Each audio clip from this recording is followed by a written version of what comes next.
Well, good afternoon, everybody. Welcome and thank you for joining us.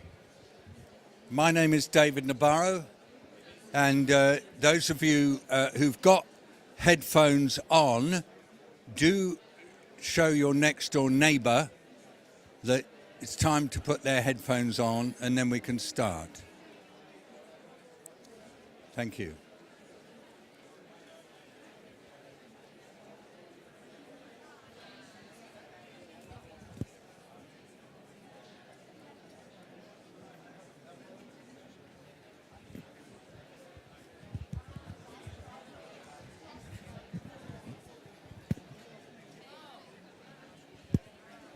So, this event is an opportunity to reflect on 1 year of the Alliance of Champions for Food Systems Transformation, because the Alliance was launched a year ago in Dubai. To help us to take stock of what this Alliance has done in the next hour and a half, we have a splendid selection of panelists, and I just want to introduce them first. We first of all have Dr. Iang Sopaleth, the Minister of Environment of Cambodia, who's coming. We have Secretary Moises Savian, who's Secretary of Land Governance, Territorial and Socio-Environmental Development in the Ministry of Agrarian Development and Family Farming in Brazil. We have Dr. Peter Kaindane, who is Chief Technical Advisor in the Presidential Initiative on Climate Change, Renewable Energy and Food Security in Sierra Leone. We have Paul Gulik Larsen, who is Ambassador and Special Envoy on Food Security of Norway. And we have Dr. Alex Rutikanga, Chief Technical Advisor in the Ministry of Agriculture and Animal Resources in Rwanda. And I'm David Nabarro, and I serve as your moderator. Now, I just want to say that we plan to conduct this meeting in English and in Portuguese. And so, as well as having your headphones that enable you to be able to hear me, we also have a special interpretation gadget which looks like this, which will either give you Portuguese if you wish to be speaking and listening in Portuguese, or it will give you English if a speaker is speaking in Portuguese. This is very important. We have some Portuguese guests here who will depend on this interpretation. The way we're planning to work is I'm going to give you a brief summary of what the Alliance is about, and then very quickly I will invite the panelists to come up here and participate. Dr. Rutikanga is joining us remotely from Kigali, and we're not 100% sure that he will be able to connect. So let's see whether that works. Some people will need to leave early, and we know that happens, and I want everybody to be relaxed. If you have to leave early, that's absolutely fine. Now, our objectives today are to showcase what has been achieved by the 5 members of the Alliance of Champions for Food Systems Transformation. And let me just remind you who has joined the Alliance.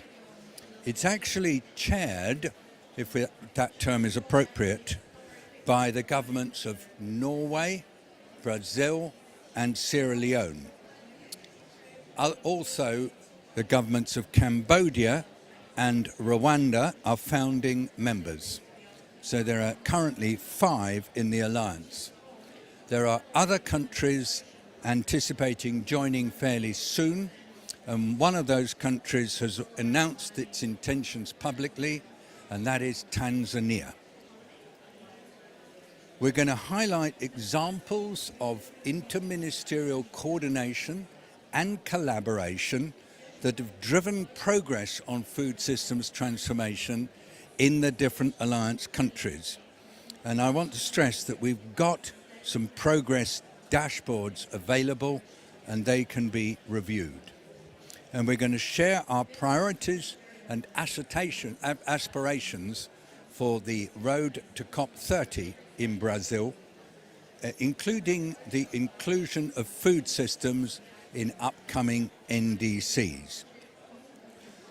The whole purpose of this alliance is to have countries that have strong ambitions for bringing together agriculture and climate and show what can be achieved. So it really is set up as a high ambition coalition, and it's beginning to emerge that the coalition is a very exciting place to be.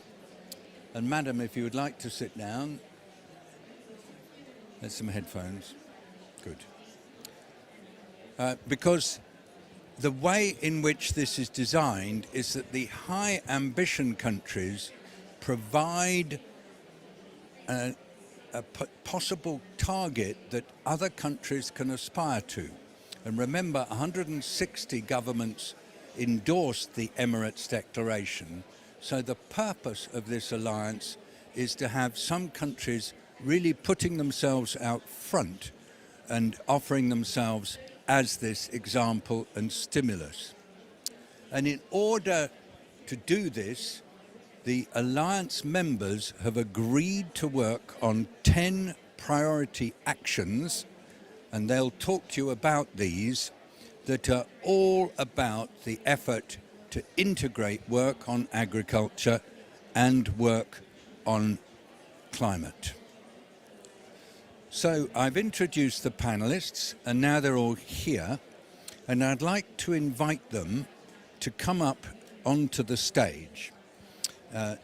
Minister Excellency, if you would like to come here, then that would be good for us, and I would invite you to sit in that chair there. And then Secretary, if you'd like to sit here, that would be great. Peter Kaindane, if you'd like to sit here, I'd be very appreciative. And Paul Gulick, if you'd like to sit here, that would be great as well. Now, each member of our panel is going to talk about what the alliance has meant for them. And we've asked them to make their remarks, as tends to happen here, in about 4 minutes. And because if we don't stick to time, we'll get into trouble, I will tell panelists when 4 minutes are up. So I'd like to start with you, Your Excellency. It'd be great if you could describe what being part of this alliance means for Cambodia. And I'm going to give you the microphone and just invite you to hold it here. Thank you very much. On behalf of the Cambodian delegations, I am very pleased to inform everyone that being part of the alliance is being part to protect, to preserve our environment. Let's start by food alliance. Without food, there's no us, no human being, and no human being, there is no environment. So food alliance is very important to have the food security, to have food as a source for us as an energy, so that we can together working toward environment. Agriculture is one of the sectors that we have to look at. It cannot be overlooked, because if we don't do a good agricultural practice, we are damaging our environment. At the same time, we are damaging our land use. Also deteriorating the food crops that would otherwise provide us at a maximum growth for Cambodia and for everyone else in this world. So in Cambodia right now, we're looking at promoting good agricultural practice to make use proper fertilizations, to make use proper pesticides, and to maximize the yield. And this here that I wish very much we together, the alliance, work together to promote the good agricultural practices. With it, yes, it saved the climate change, it saved the environment, and it saved helping to reduce the increase of temperature in our world as well. So there's more literature to it that we can read, that we can work on it. But as for Cambodia, we are heading toward good agricultural practice. And for Cambodia, I'm called upon the alliance to together, let's do it right and properly and protect our environment. Thank you. Now, I was going to just ask you one other question, Minister. You're going to be developing a new nationally determined contributions document. I wonder how being part of the alliance can influence what goes in your NDC. Very good questions. The NDC 2.0 is coming to an end. So we are formulating what we call the NDC 3.0. And the alliance is playing a very crucial role to our NDC, because the NDC is the document to determine how much of the emission to be reduced. And in Cambodia, in agricultural sectors, we are set to reduce about 9% of the emissions. And that 9% plus there can be reduced from the good agricultural practice. It is very important, very crucial, and that will be in our NDC. I thank you. Oh, brilliant. Thank you. Thank you very much. And by the way, these were not prepared answers. That was absolutely brilliant. Lovely. Love to quote you on that. Thank you. So we go now to Secretary Moises Savian. Now, I'm going to just invite you, if you wish, to put into your ear the headpiece of the interpretation device in the blue box. This is assuming you don't speak fluent Portuguese. And put it into your ear. You'll spend a bit of time fiddling here to see what's involved. I encourage you to press fun and have fun. So let's see how it works.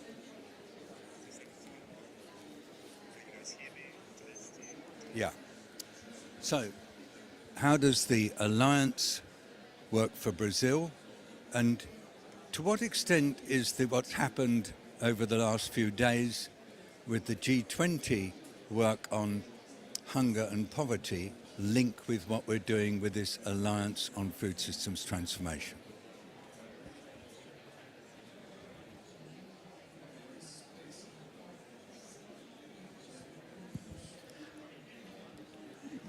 Muito obrigado.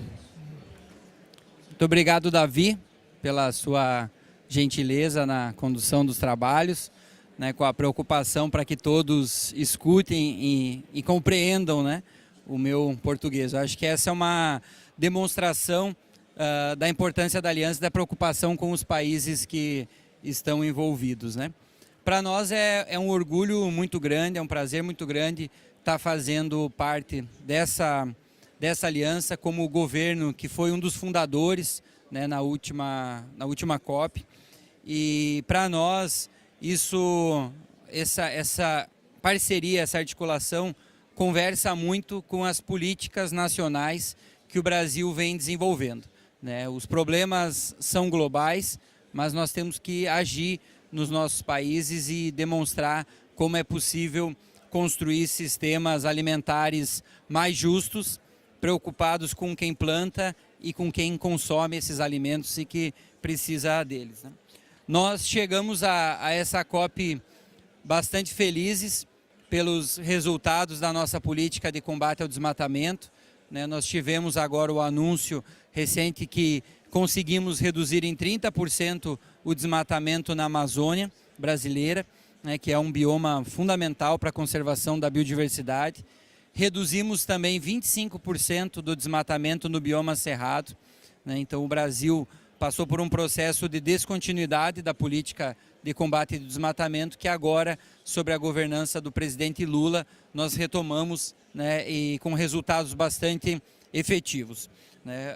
Também elaboramos diversos programas, como o Plano Nacional de Agroecologia e Produção Orgânica, que foi lançado recentemente, o Programa Nacional de Florestas Produtivas, porque nós entendemos que para mudar os sistemas agroalimentares, nós precisamos ter políticas públicas efetivas, políticas públicas fortalecidas, que incentivem os agricultores a boas práticas, que incentive a transformação da paisagem, né, rumo à produção de alimentos saudáveis e sustentáveis. Não basta acabar com a fome pensando tão somente na nutrição, nos nutrientes. Nós precisamos acabar com a fome com qualidade de alimentar, com alimentos livres de agrotóxicos, né, e com alimentos que são sustentáveis, que incentivam práticas sustentáveis. Então, o presidente Lula, sob o comando do G20 esse ano, lançou a ideia da Aliança contra a Fome e a Pobreza, né, que é uma iniciativa que está totalmente ligada aos objetivos dessa aliança, né, que é de produzir sistemas agroalimentares saudáveis e sustentáveis, né. É inadmissível hoje, com o grau de tecnologia que temos, com toda a inovação que a humanidade conseguiu produzir, o conhecimento científico, é inadmissível que ainda hoje existam muitas pessoas não tendo acesso ao alimento, que é a condição mais básica para a gente poder viver, para poder amar, para poder ter toda a nossa sociabilidade, que é tão importante, né? Então, o presidente Lula, muito sensível a isso, a esse tema, né, se preocupa com o povo brasileiro, quer fazer isso no Brasil, mas também quer liderar esse processo em escala global, né? Então, por isso foi lançada essa ideia, que a gente fica muito feliz que teve uma adesão de muitos países.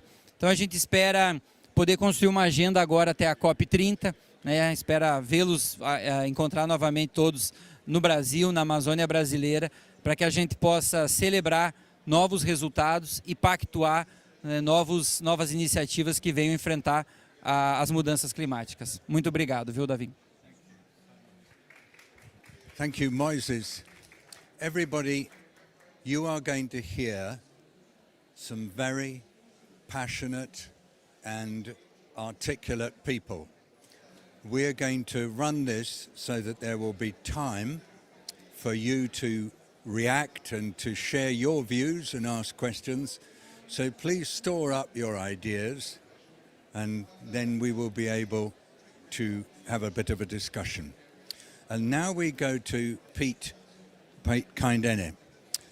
Pete, I wanted to ask you to talk a little bit about how the Alliance has helped you in Sierra Leone to bring together different parts of government in support of the President's new flagship initiative, Feed Salone, where you have a central role. And how is the Alliance helping you? And of course, if you want to, what more can it do for you? Thank you very much, David. Yeah, the Alliance has actually helped us a lot. First of all, it has given Sierra Leone the opportunity to have some funding from AGRA, and this funding has been used by hiring a consulting firm, Axum, to put together some investable programs. But apart from that, the president of Sierra Leone, Dr. Julius Maada Bio himself, had conceived of the idea that we cannot move without working together. So this ACF idea of a whole of government approach is something he had already conceived of by setting up the presidential initiative for climate change, renewable energy, and food security. This has helped us to work together with other ministries, other work streams. Now, the requirements, one of our 10 goals is to update our NDCs in ACF. It used to be the Ministry of Climate Change and the Environment in Sierra Leone was the only one working on this. But now, because of this added responsibility of the ACF, we also put pressure on them, and we all work together to ensure that we meet the demands of updating our NDCs. Thank you very much. So everybody, the Sierra Leone example really is an example of convergence of interests between agriculture, environment and other parts of government. I say that with confidence because I had the opportunity to visit and to work with Pete and some of his colleagues and to see that in practice. And so we come to Paul Larson. Paul, I introduced you and said you were special envoy and all that stuff. But what I'm interested to ask you is, how is being part of the alliance helpful to Norway? And I wanted particularly to invite you to talk a bit about this situation you have where you talk each year with your farmers quite formally. And I wonder whether being in this alliance is potentially changing the nature of that discourse and perhaps even influencing your forthcoming white paper. Well, thank you, David and colleagues. We are, as Norway, of course, here as an international development partner, but very much also proud to be part of a group of champions from all regions, Asia, Latin America, Africa, to learn from each other and the experiences that we hear from Sierra Leone, from Brazil, from Cambodia, and also Rwanda, our fifth member, is very useful for us as we have our dialogues with farming unions, both small farmers and larger farmers. And of course, I come from the Ministry of Foreign Affairs, so I'm not really involved directly in those talks. But it's obvious that we are working closer than ever from the development and foreign affairs side with our agriculture and also our fisheries people, which are very important food producers and providers, not only in Norway, but of course in Norway we are big exporters of fish as well. So all these whole of government approaches that Pete was talking about are so crucial to all of us. I was the SDG coordinator for Norway 7 years ago, and I realized how important it was to bring everyone on board around the reporting to the United Nations high-level political forum in ECOSOC every few years on the whole of government follow-up of the SDGs that are so closely connected, because we are really facing, all of us, not only countries in the south or in the middle or in the north, but everyone are facing the very complex challenge of transforming food systems, ensuring that we grow more nutritious food for a growing population.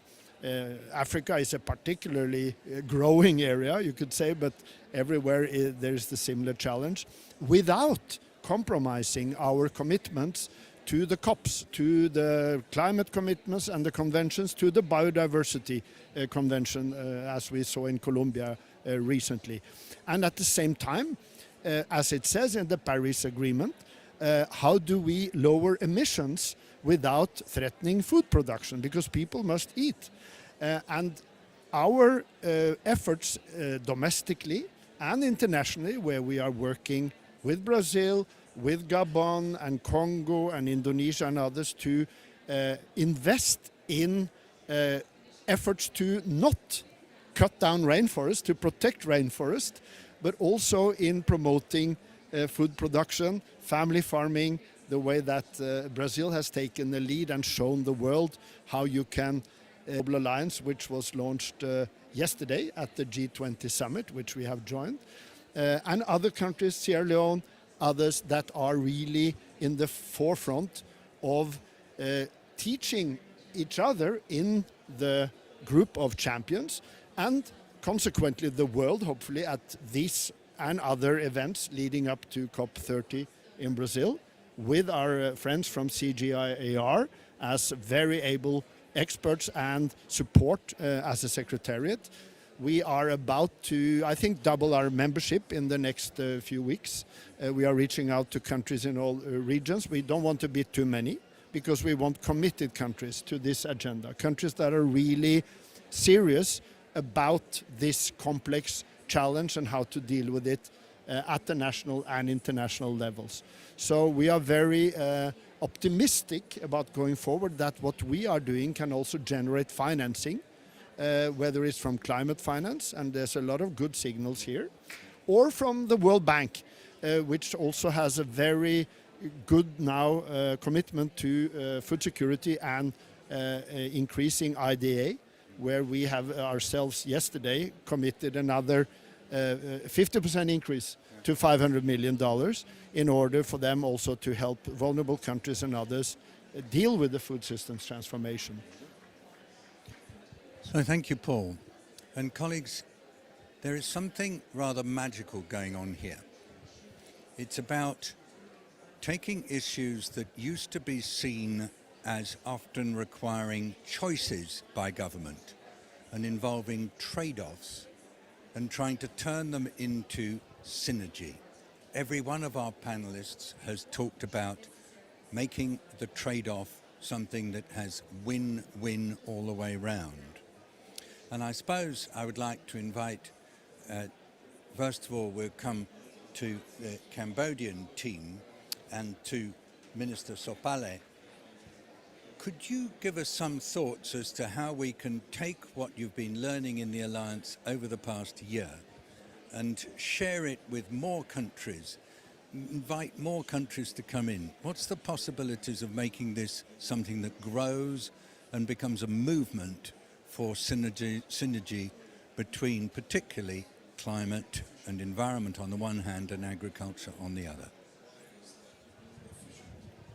Thank you, David. One thing that I would recommend to everyone to join the alliance is that unity can bring a lot of success. Cambodia alone, we cannot achieve the food security, not just for Cambodia, but for the world. But Cambodia with the alliance, people with the alliance, we can work together to maximize the production of agricultural product, at the same time maintain our protected areas, our forests, our climates at the level that we can having both food and environment to live in. So join us, share the experience with us, work together with us, and all of that will bring harmonization between human and nature. Thank you. Thank you so much, Excellency. That word harmonization is really important. But things are not always harmonious, Moises. You have had some really difficult issues as a result of nature getting angry in Brazil in the last few months. Terrible floods in the south and dryness in the north. Can the Alliance also help deal with uncertainties and challenges?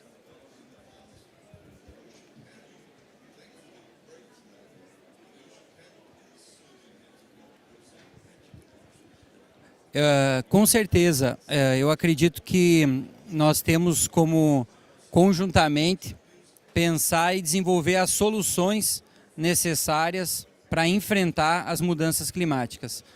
Nós vivemos no Brasil uma seca muito grande na própria Amazônia, que não havia sido registrada nas últimas décadas.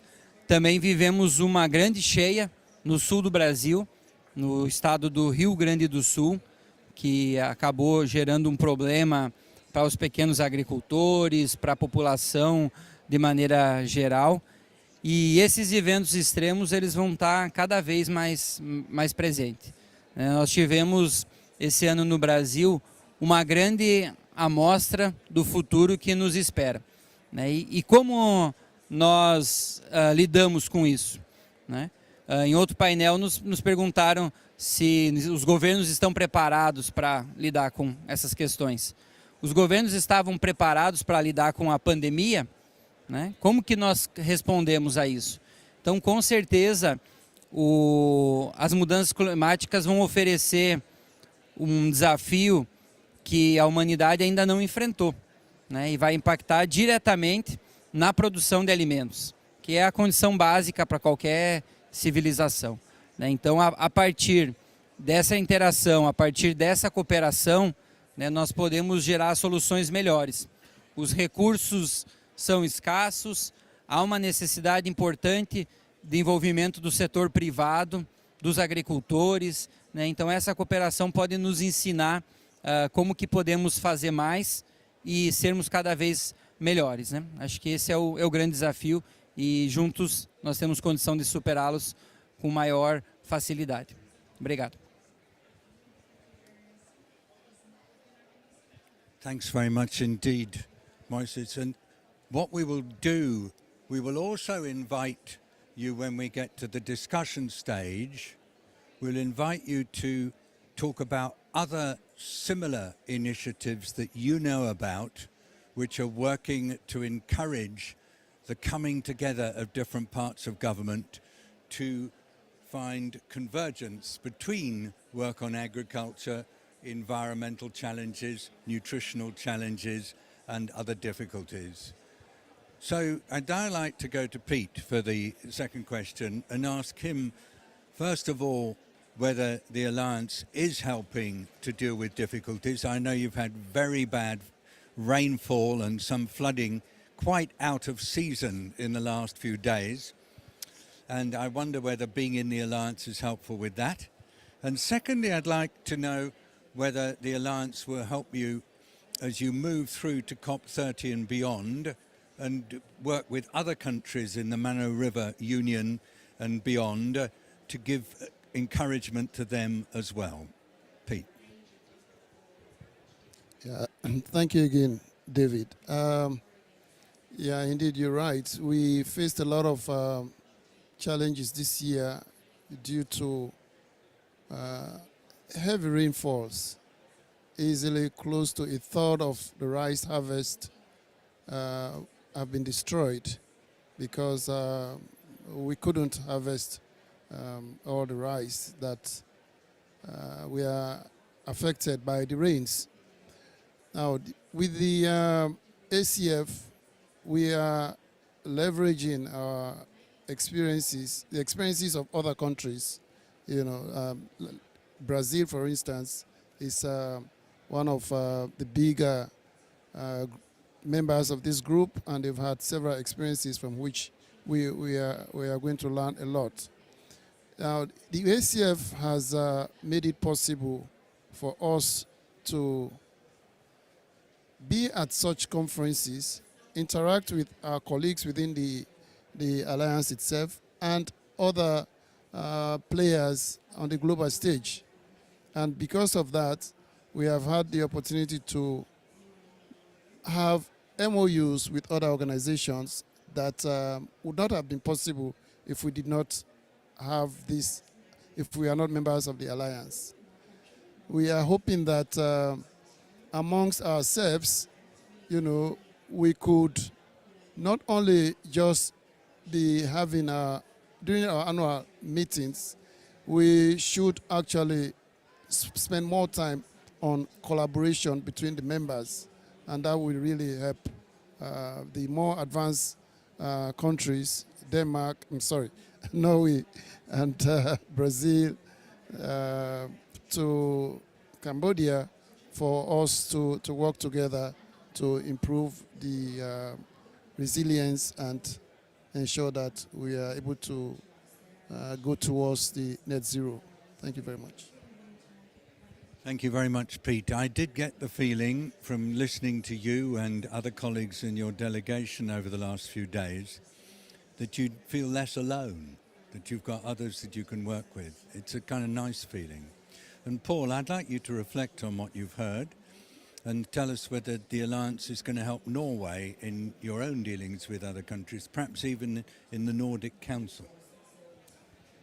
Yes, just to comment on what Pete says, I think it's very true. I mean, well, Brazil we have long-standing cooperation on the forest protection and other areas with Cambodia also many years. But Sierra Leone, we have never really had that much collaboration. We've been more focused on East Africa, Tanzania. I just came from an event there, 60 years of partnership. But I think myself and my minister, we have never focused more on Sierra Leone ever before than we have in the past year since we joined this alliance. We're speaking about your experience to others and to financial institutions like the World Bank, and encouraging African Development Bank and others to look at what you are doing and support it, because it's really an inspiration for others that are in a similar situation among the less developed countries. As a developed country, let's say, with our own domestic challenges, we're also learning a lot about this. We have challenges too in terms of reducing emissions. Now we have put a target to reduce by 55% by 2030. We already had 100% renewable energy, so there's nothing to reduce there. So we had to take the transport sector, introduce high CO2 taxes, and now 90% of new cars are electric in Norway. We are phasing out petrol cars, so that's one area. Another area then is agriculture, as we heard about this morning with the Danish minister. They've introduced CO2 taxes. These are challenging issues to deal with, but we have to deal with emissions from agriculture. But it's not, should not be the headline. I think we need more food production, better food, more nutritious food. And then we need to also incentivize farmers by putting figures on land use and forestry. In our case, these are big negative figures because the forests and the land are also carbon sink that help reduce emissions. So we have to make it interesting and possible for farmers to take on the burden of more emission cuts by also incentivizing them. This is the kind of debates that I'm sure we'll be having going forward now, and with Denmark, maybe others also possibly joining. I think it was a Freudian slip from Pete here. But we see that there are countries that are really committed to take this agenda forward and share experience and showcase internationally what we are doing. Thank you very much, Paul. And I feel this very strongly, having watched this alliance grow over the last year. It is providing opportunities for sharing, learning, and then also giving confidence to others, because these are not easy issues. It's not been easy to get Alex Rutikanga to join us from Kigali, but he is now online. And so we're going to have an opportunity to hear from Alex now. Rwanda's our fifth country. So let's see, Alex, if you can hear us. Let's test it. I can hear you 100%. Can you hear me, please? I can recognize your voice. That's it. Good. So That's right. Yes. Let me just give you a couple of bits of background, Alex. We're in this FAO meeting space. We've all got headphones on, so it's like a silent disco. Quite interesting. And we have on the stage His Excellency the Minister of Environment from Cambodia, the Secretary from the Brazilian government, Moises Savian. He's also from the Ministry of Agrarian Development and Family Farming. We have Pete Kaindane, who you know very well from the Sierra Leone, where he is working in the Presidential Initiative on Climate Change, Renewable Energy and Food Security. And we have Paul Larsen, Special Envoy for Food Security from Norway. We'd like to invite you to just spend a few minutes talking about Rwanda's plans to build the resilience of your food systems, particularly, for example, your household fruit tree program. And then we'd love to know how being a member of this alliance has helped you in Rwanda with the challenge of trying to bring together work on agriculture and work on environment. So over to you. Thank you, sir. Can you still hear me? Yes, that's not bad. Thank you. Great. Great. So thank you very much. First of all, we like to apologize. I was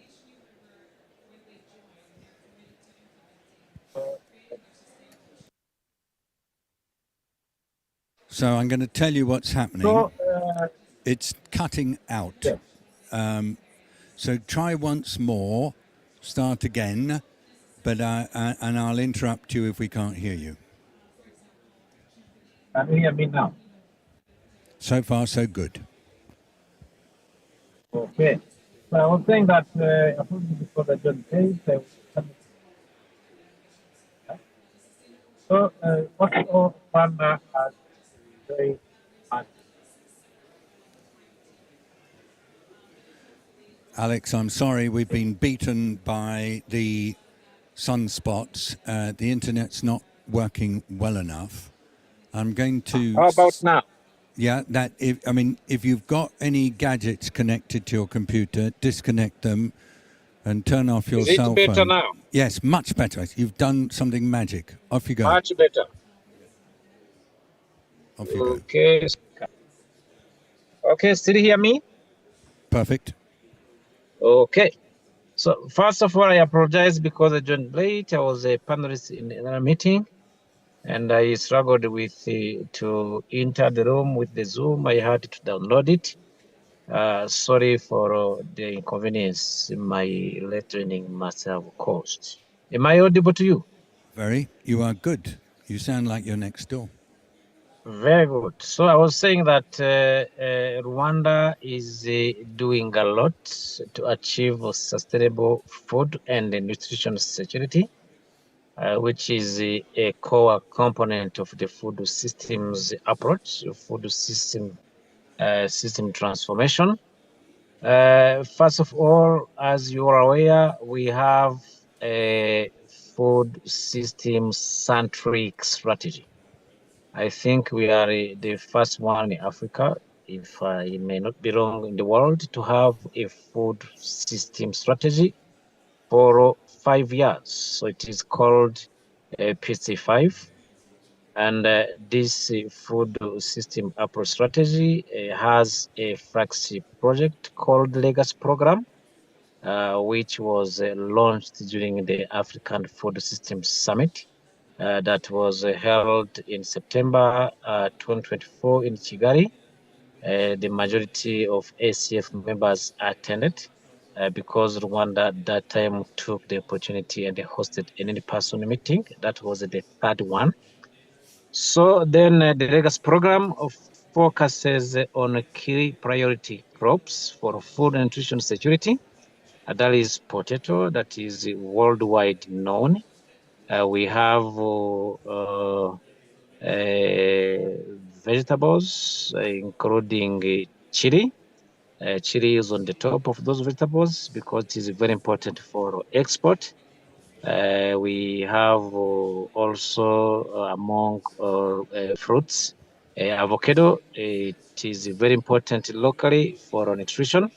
You know, avocado is very rich in vitamin 6, which is very important for our brain function, but also trying to regulate our mood. If you eat avocado, I'm sure you will feel happy throughout the day. So avocado for Rwanda, we have also a very big export market. So it is one of the fruits or commodities promoted under the Legacy program, under the food systems strategy, which will cover 5 years. Then going to livestock, we have beef, we have poultry, and we have also piggery. And for all those 6 value chains, we are trying to engage youth. As you know, not only in Africa, but in Rwanda, the majority of the workforce, it's made by youth. So we are trying to see how we can drag youth into this flagship project so that we can try to use one stone and kill two birds at one time, answering the issues for the questions of food security, nutrition security, but also addressing the issue of employment. That's why it is a food system. Yeah. So Rwanda has then recently mapped out what we call food security basket sites. Those are areas, arable land, which are not less than 5 hectares. Those are areas that will serve as demonstration areas for good agronomic practices. Those are areas that will be subject to nutrient-rich crop varieties, all those model-based practices that can help us to deliver on food systems. But of course, we have to make sure the sites are climate resilient. For example, a big part of the eastern province of Rwanda is dry with our two cropping seasons. We have been struggling with the rain scarcity. They come when we don't need them. They kill our crops. And rains can also not show up when we need them. Then our crops will die of drought. So then the solution among many is to go irrigation. Irrigation, of course, is very expensive. In Rwanda, to irrigate 1 hectare, we will need like 10,000 or 20,000 USD, which is very expensive, but we have to look for funding sources within and out of the country so that we make our systems resilient. So with the 14,000 food basket sites, we want also to set them as also agribusiness hub. Of course, we have to select some, not all of them. To start with, we have one Eastern province called Gabiro Agri Business Hub. So to reach our target and also handle the issues to do with climate change and the issue of limited investment, such agribusiness hub is being an attraction for external investors and also external investments, grants, concessional loans, and others, so that we make sure we have enough food to feed our people, but also nutritious food. So then those sites, they are aside, but we are also promoting the 5 fruit trees per household, so that we can contribute to household self-reliance in terms of food, particularly fruits, because we know their importance, one for nutrition, but two also for climate resilience. Instead of planting eucalyptus, we can still plant eucalyptus, but Rwanda is not that big and the Arab world is not that big. We have only 1,000,000.4 hectares across the country, Arab land. So then Rwanda has to be strategic and deploy trees that are multi-purpose, that can also serve as a source of food, particularly nutritious food like fruits. So the 5 fruit per household program will help us to achieve a number of 6 million fruit trees across 11 districts selected as pilot. But also for the visibility and to come up with a very nice case, we are also trying to set up what we call youth-centered fruit orchard, model fruit orchard, across secondary cities and the cities, so that we can engage the youth in such a model fruit orchard as a business, so that they can expand and also help us collect the fruits that will be being produced across the household. So let me apart just from ask you how, one yes, question. please. Yes, please. How, I mean, we've all been super impressed by the way you've managed to advance agriculture in your country. How has this been enhanced by being part of the alliance? Are we still waiting for the alliance's impact to affect you in your own work in the Ministry of Agriculture? They're great. They're great. So the alliance, I think the agreement was signed in 2023. And that was like a wake-up call for us to promote food systems approach, food systems philosophy.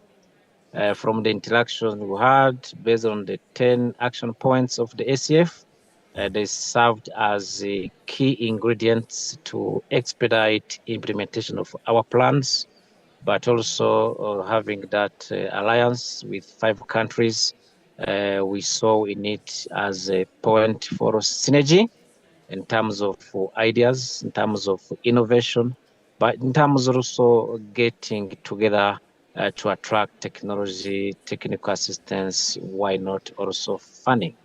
Good. So the alliance, as I said, that is a wake-up call for us to move faster than acting alone as a single country.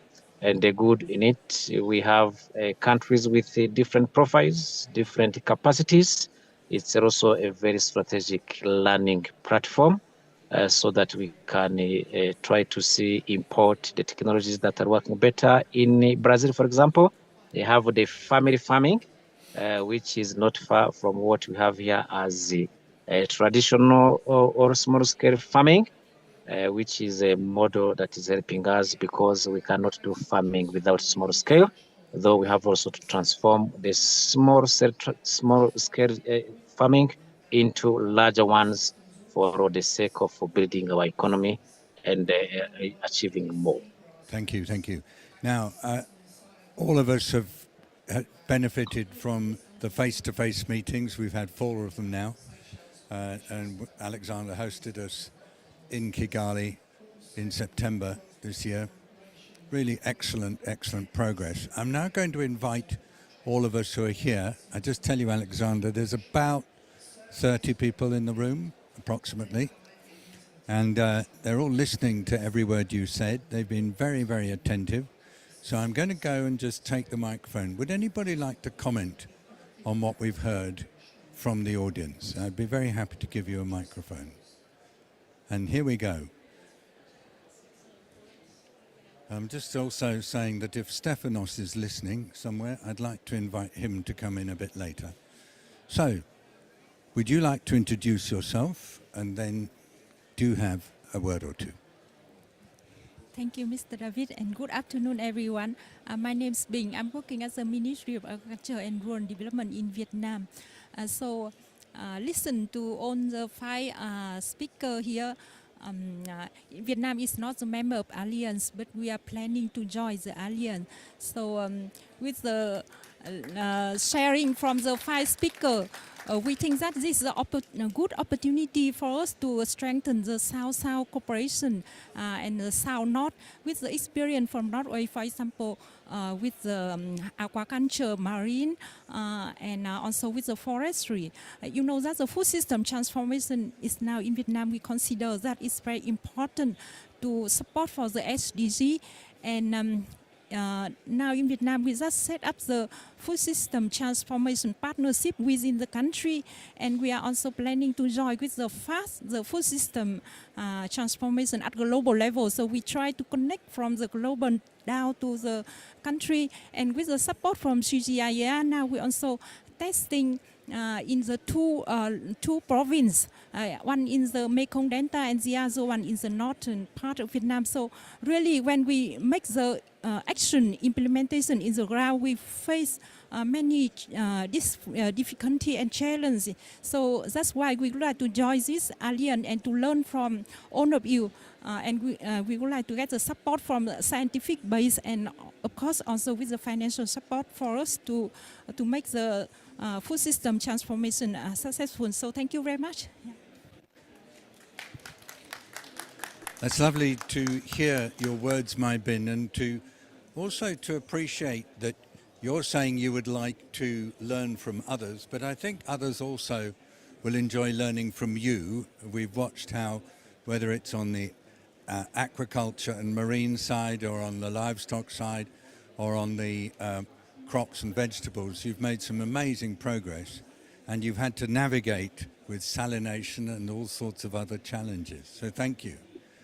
Now, Mai Bin, when she spoke, mentioned the CGIAR system. This is the consultative group of international agricultural research. And James Stapleton is representing the CGIAR. And I'd like you, can you hear me? Yeah. I'd like you, James, to give your comment on what it's been like to be alongside this alliance and anything you would like to say.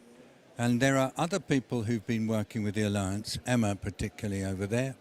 And if you'd like to come in with a word or two, just to say how you have gained from this process, that would be useful.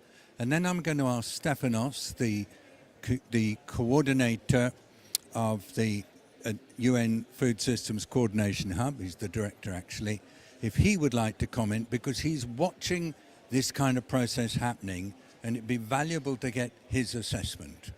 And if anybody else wants to speak, just catch our attention. This is a time for talking as freely as we can, despite the way we're operating.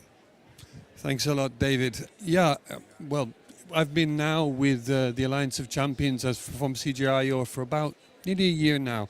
So it's a few things that I think that really strike me, and I'd love to hear maybe back from the governments.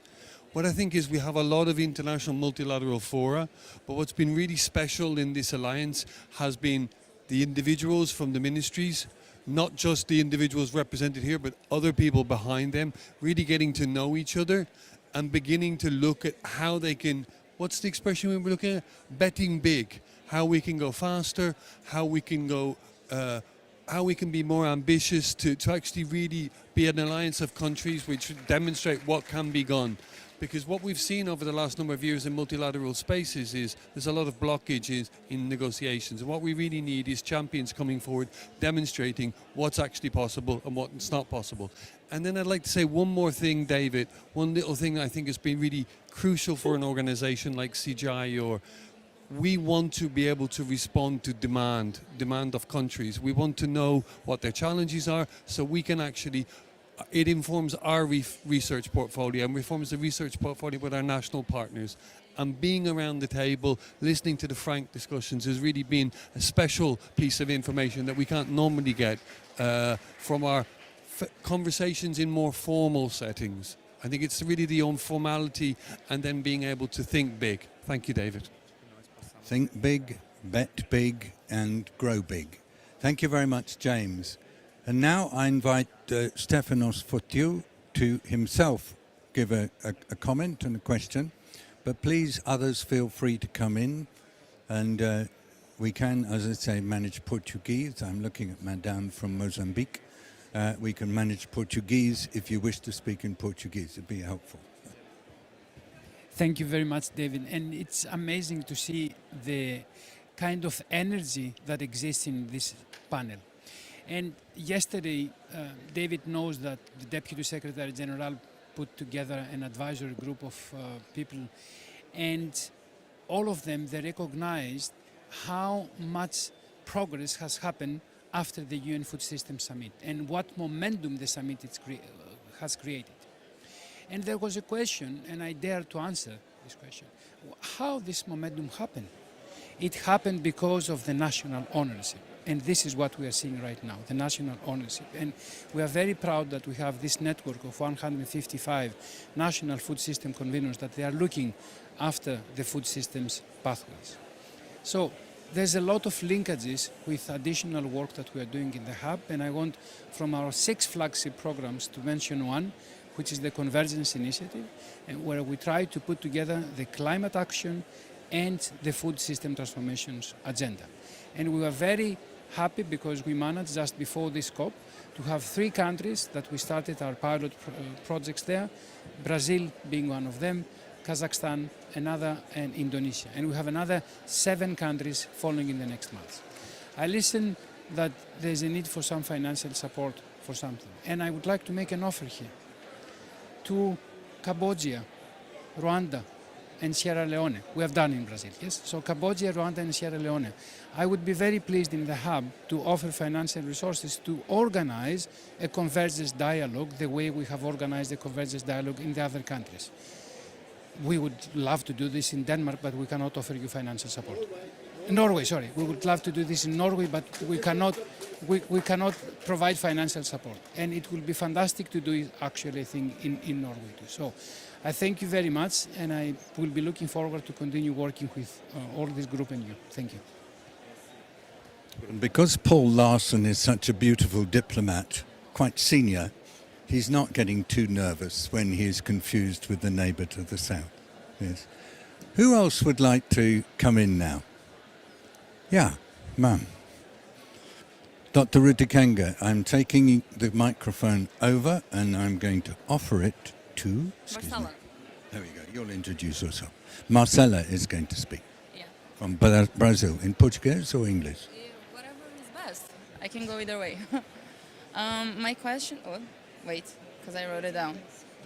So my question is for Secretary Moses, if I may.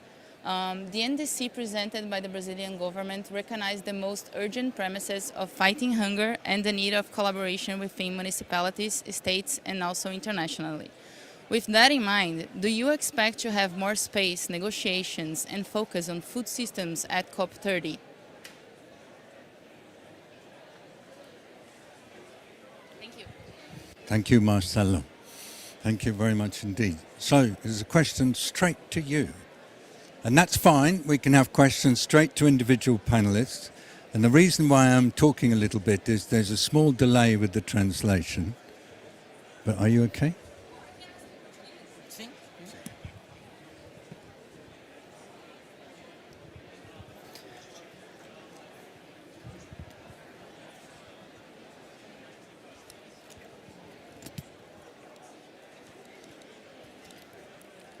Ótima pergunta, Marcela, muito obrigado.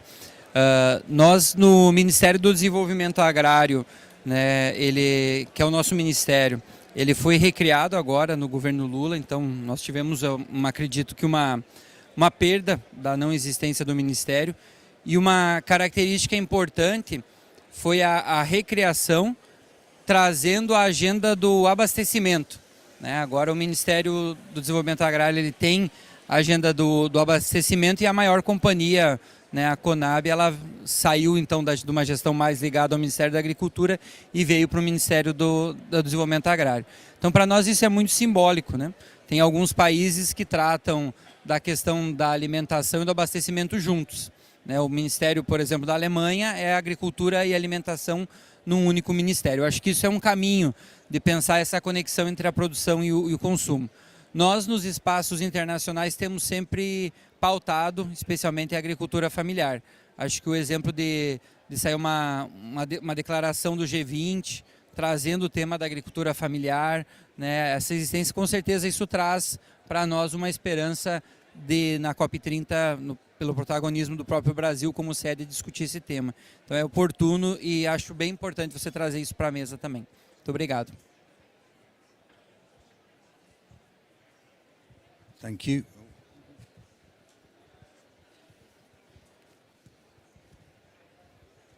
Thanks very much indeed. I mean, it's really interesting how in Brazil you have these different ministries responsible for the agriculture agenda. And what's been wonderful as we've worked with you both on the G20 alliance and on against hunger and poverty, and also some of the early thinking about COP30, is how these different ministries are coming together in such a profound and strong way, even though they have slightly different purpose. So thank you for that point, Moises, about how you're doing it. And I think, Marcella, what you've done is you've stimulated us to start a little bit of conversation now about where we would like to see agriculture and food during COP30 and beyond. So we go to Belém, but then we go after Belém, we don't know where, but what will we hope to see happening? So I'm going to go through the panel, and then I'll come to you, Alexander, and ask to you, each one of you, what would be your dreams for the place of agriculture and food in the next COP, and where would you like to see it moving to in COPs to come? So we go first to Excellency Sopale. Thank you very much. What I wish to see is that on the next COP, we discuss about the balance between agricultural productions and climate change, the impact caused by the agricultural production toward climate change there, and how we can reduce the impact by not reducing the food productions in the alliance and beyond the alliance. Thank you. And I mean, it's so interesting, Minister, because I listened to the President of Brazil when I was learning about this G20 focus on poverty and hunger earlier this year. And I realized that he was still a bit nervous that the focus on environment and nature and climate, if it gets too strong, might lead some to believe that food security could be put in danger. And so what I hear you say is that next COP and COPs afterwards, we've got to have the win-win of food and nutrition security for all and environment and nature being properly looked after. I come back to you at the end, and I go now to Pete to see, Pete Kaindani, from the Sierra Leone perspective, have you got any particular thoughts and expectations and aspirations for COP30? Yes, again, thank you very much, David.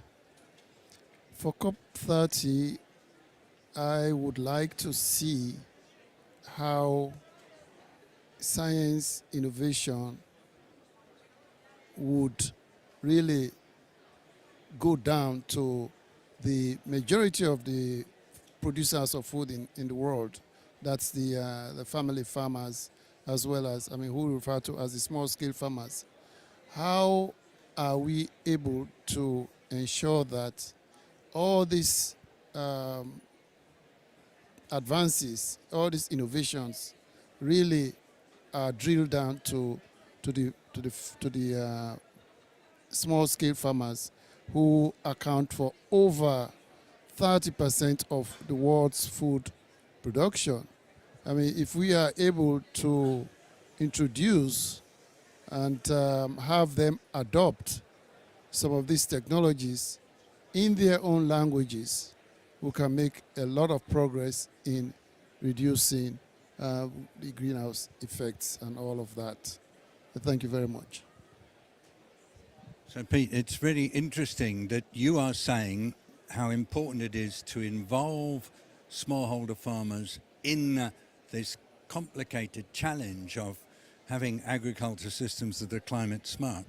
And I'm thinking while you're talking, I mean, that's exactly what they're trying to do also in Brazil. And I know you have been telling me how important it is that you learn about the work with smallholders from particularly the Ministry of Agrarian Reform. I come to Paul Larson. Your thoughts about COP30? Well, yes, I think we have a unique opportunity at COP30 to elevate the very good discussions and focus we've had here at COP29, managing to lift food systems transformation to even higher on the international agenda. And I see a lot of synergy and complementarity with Brazil's Global Alliance for hunger, against hunger and poverty, because we in this group of champions are a bit unique in the sense that we focus on the climate smart and nature friendly aspects of food production and availability, as well as nutrition, and we can be a very important partner and pillar in the Global Alliance of Brazil, which has so far, of course, had more traction and visibility because of their very good work as presidency of the G20 and the elevation of this at the General Assembly in New York. I see that, and I was inspired by Alexander online, who said that joining this group of champions was a wake-up call, because we want to show, and what I think we should and will do at COP30 and until COP30, that food system transformation is not a nice to do, it's a need to do. And that's not only because of our own nature, our own forests, our own food needs nationally, but there are also very hardcore economic arguments for doing so. And let me be frank, could be major disadvantages for not doing so for countries that are not committed to do what we are working to do here. Trade and tariffs will be an enormous issue in the months and year to come until Brazil. There are discussions and plans in Europe and elsewhere to protect industry from leakage to countries which are not serious about what we are doing. And these measures are fully justified within WTO and the FCCC, even though there are discussions, difficult discussions. They will happen, like it or not. And I think that being part of this group of champions is very helpful for all members and hopefully inspiration to others who really want to make sure that they're on the right side of both history and nature and economy in this regard. So basically, Paul is saying if you don't get into this way of working, you might be left behind. I'm going to now just identify people and ask them to come up. And I went and found somebody in the audience who has been in a very senior policy role in the British government and has quite recently been working in support of this alliance, Emma Williams. But I wanted to ask you, Emma, I know you've got one or two things to say, but I'd like you to give your thoughts from your professional perspective. Where do you think things should go in COP30? Emma. Thanks very much, David. Thanks for the opportunity to come in. This was not planned. I'm Emma Williams. I'm the head of the Secretariat supporting the Alliance of Champions for Food Systems Transformation. I think I wanted to say just two things, really, and happily the second responds to your question. The first is that when this alliance was launched in Dubai a year ago, it was explicitly a country-led alliance. It was modelled on the Beyond Oil and Gas Alliance, for those of you familiar with that. And I think what we've seen here today is such a great example of the way in which we've got all 5 members at very senior level talking with passion and eloquence about not just what they're doing at home themselves, but what they're learning from each other and what they think they can take to the world. And David, perhaps to answer your question, so at COP30, at its heart, I think what the Alliance is trying to bring is a sense of food systems transformation as an exercise in policy coherence. So we've got 10 action areas agreed with the founding members, available on the website. None of them are surprising, but I think the key feature of the Alliance is that our members are committed to work across all of them simultaneously and to look at where there are tensions, where there are trade-offs, and to actively tackle them. And that sounds easy, and we all know it's not. It's really not easy. And I think I'd like to really thank all 5 founding member countries for their commitment this past year, for their honesty in talking about the things they all found difficult and sharing that. And I'm so delighted here in Baku to have 2 more countries confirming their intention to join. So both Tanzania and now Vietnam, thank you, in the audience. We're really, really pleased to see this alliance grow a little bit bigger. It will never be, it's not designed to be a huge group, but a small group of committed countries that are moving quickly within this broader space. You know, it's a complicated, it's a big landscape, it's evolving fast. We're so pleased to have colleagues from other important initiatives across this ecosystem here with us today, and fully intend to carry on working together in every way we can with them. But I just wanted to thank the countries, really, and you, David, of course, for all your support. Thanks. Thank you. Don't move. Now, I wanted to ask, before we go to Moises, because we're all talking about COP30, but Mai-Bin, did you want to say something about, even though you're not yet in the alliance, about your hopes for how this will move forward to COP30. You have a chance if you want to. Come and join us.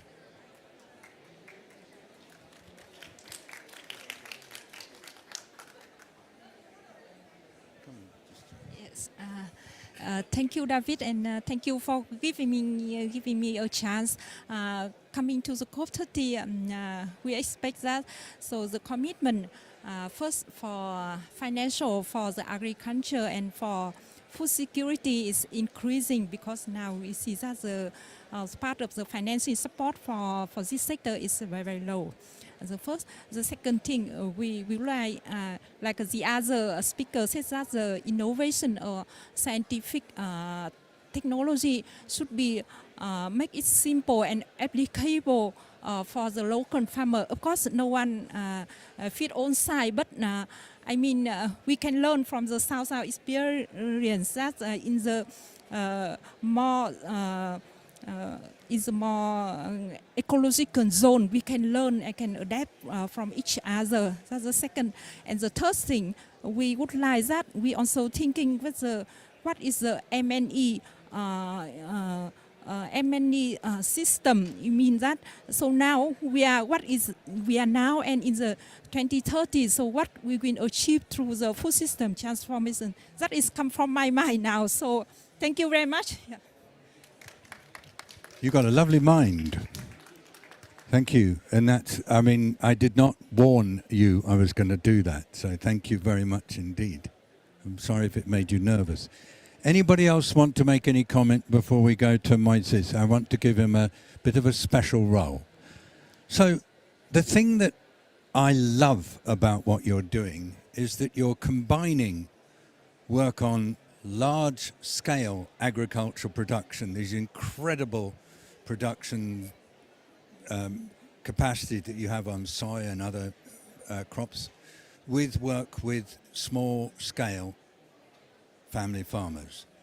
And I feel you bringing that double approach up towards COP30 and beyond. Anything, do you think I'm right? And is there anything else you'd like to add about your hopes for COP30?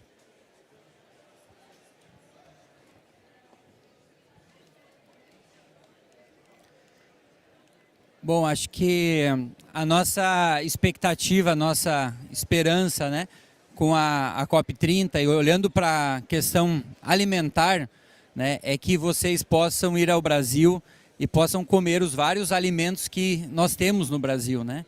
Que possam comer arroz, feijão. Agora eu vou dar um desafio para o tradutor, né?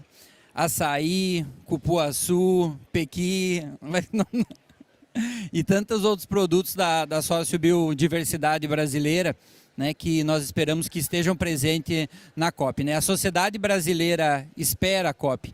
Há duas COPs nós somos a maior delegação, né? E não é porque o governo está interessado, tão somente, né? Nós temos os movimentos sociais, tem movimento social camponês, tem movimento social dos atingidos por barragem, pessoal da Associação dos Consumidores, né, vegetarianos estão aqui. Então a sociedade brasileira está aqui e a sociedade brasileira vai querer participar da COP, né? Então esse é o espírito que nos movimenta, nos move, e a gente espera que vocês consumam muitos alimentos. Isso do ponto de vista imediato, né? Mas do ponto de vista das nossas expectativas e das nossas esperanças, é que a gente possa discutir no centro do debate das mudanças climáticas a alimentação e também os impactos das mudanças climáticas para as populações tradicionais, para os agricultores familiares. Nós temos que colocar os agricultores familiares e os povos e comunidades tradicionais no centro desse debate, do ponto de vista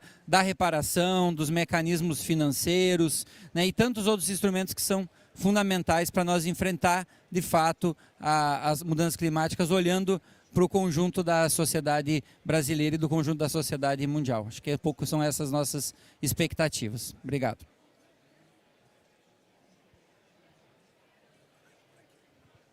Thank you.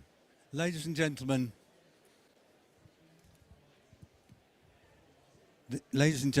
this alliance is an alliance of realism. It's an alliance of ambition.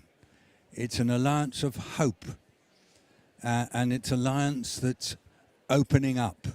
and encouraging wider engagement. And as you walk away from here, just recognize that at least in this part of the COP, we've been talking about what life is like in real when you're trying to deal with tricky and difficult issues.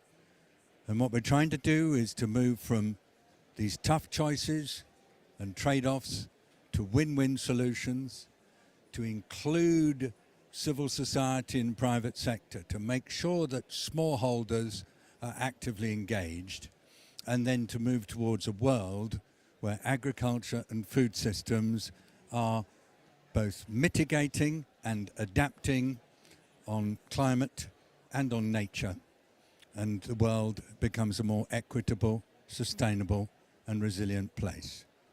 I'd like to thank everybody who's come. But, by the way, we've not gone back to Alexander because his connection dropped. I'm sorry about that. But I'd like to thank everybody who's come. And I'd like to give, in a minute, a big hand to the panel. And I'd like to ask those of you who want to stay and perhaps have some more private conversations and explorations with our panelists, please feel free to do so. There's plenty of opportunities for group photographs or for private photographs, but most importantly, just get to know everybody. This is quite the most remarkable collection of people that you're going to see for a long time, and I want the loudest and biggest possible clap for them that you can make. Thank you, panel.